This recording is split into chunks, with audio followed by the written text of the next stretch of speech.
అందరికీ నమస్కారం. శ్రీ గురుభ్యో నమః. దత్తాత్రేయ సమారంభం స్వప్రకాశానంద మధ్యమాం అమృతానంద పర్యంతం వందే శ్రీ గురు పరంపర. శ్రీ గురుభ్యో నమః.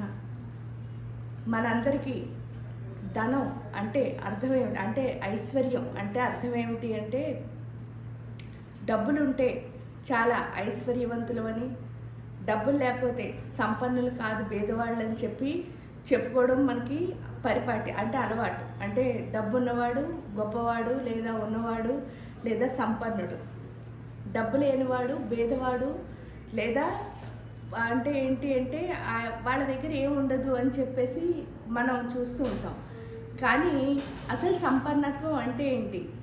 దేవుడి దృష్టిలో సంపన్నుడు అంటే ఎవరు?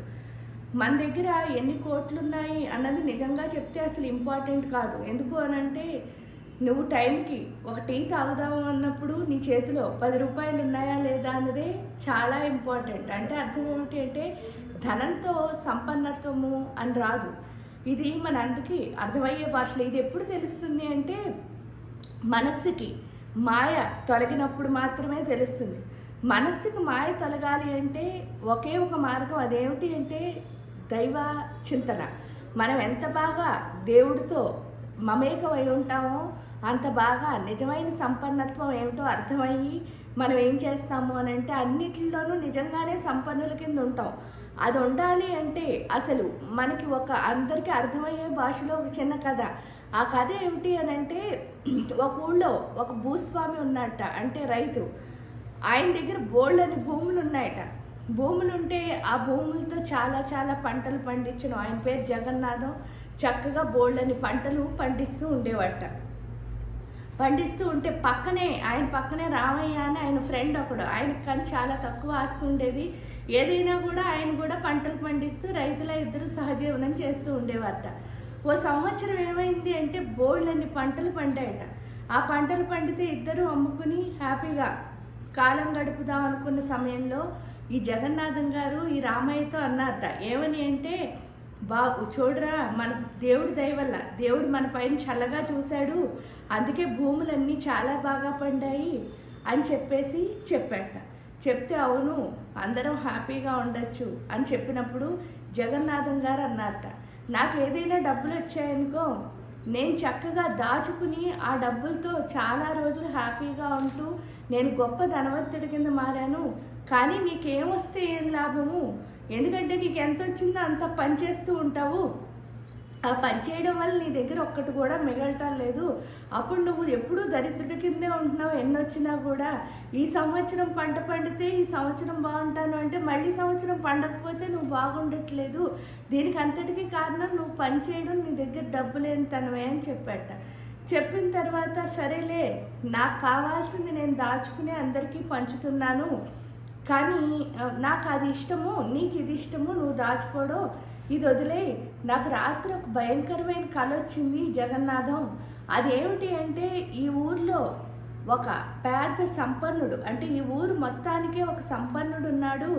ఆ సంపన్నుడు ఈరోజు రాత్రి చనిపోతాడు అని ఒక అశరీరవాణి నాతో పలికింది అని చెప్పి రామయ్య జగన్నాథానికి చెప్పాట. చెప్పిన తర్వాత ఏంటి కళ్ళన్నీ నిజమైపోతాయా? అవ్వవు కదా, కామ్గా ఉండు అని చెప్పేసి ఈ జగన్నాథం ఈ రామయ్యను ఫుల్గా తిట్టి ఇంటికి వెళ్ళిపోయాట.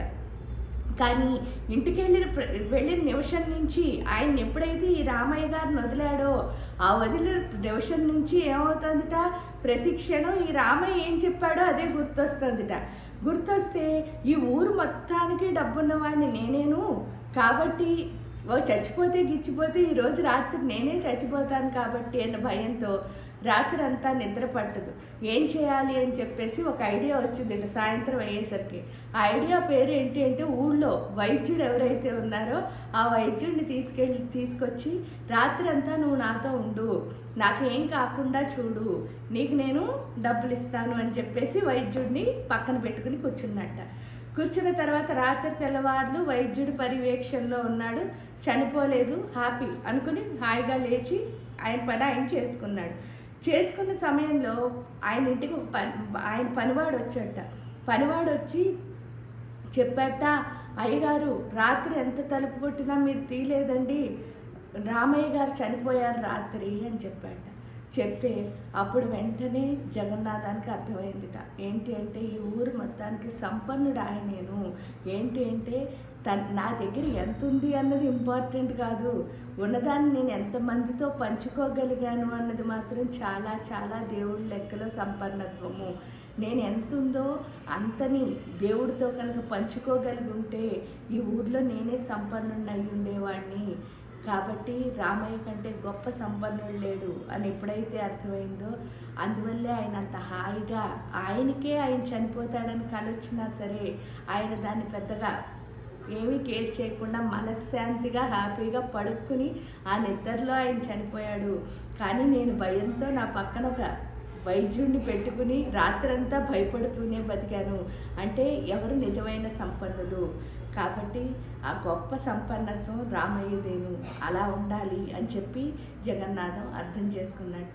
కాబట్టి అందరూ దైవచింతన అంటే ఏదో ఒక మంత్రాన్ని జపం చేస్తూ చక్కగా ఈ మనస్సు పడిన మాయలోంచి బయటకు వచ్చి చక్కగా కర్మలన్నింటినీ తొలగించుకుంటూ హాయిగా ఆనందంగా సంపన్నుల్లా. ఎందుకు సంపన్నుల్లా ఉండాలి అంటే మన అమ్మ ఎవరు అంటే మహారాణి. మహారాణి పిల్లలు ఎవరు? ఎలా ఉండాలి? యువరాజులు యువరాణిలా ఉండాలి తప్పితే ఎప్పుడు భేదవాళ్ళ కింద ఉండకూడదుట. అది ఆ సంపన్నత్వం రావాలి అంటే మనలో ఉన్న మాయని పోగొట్టుకోవాలి.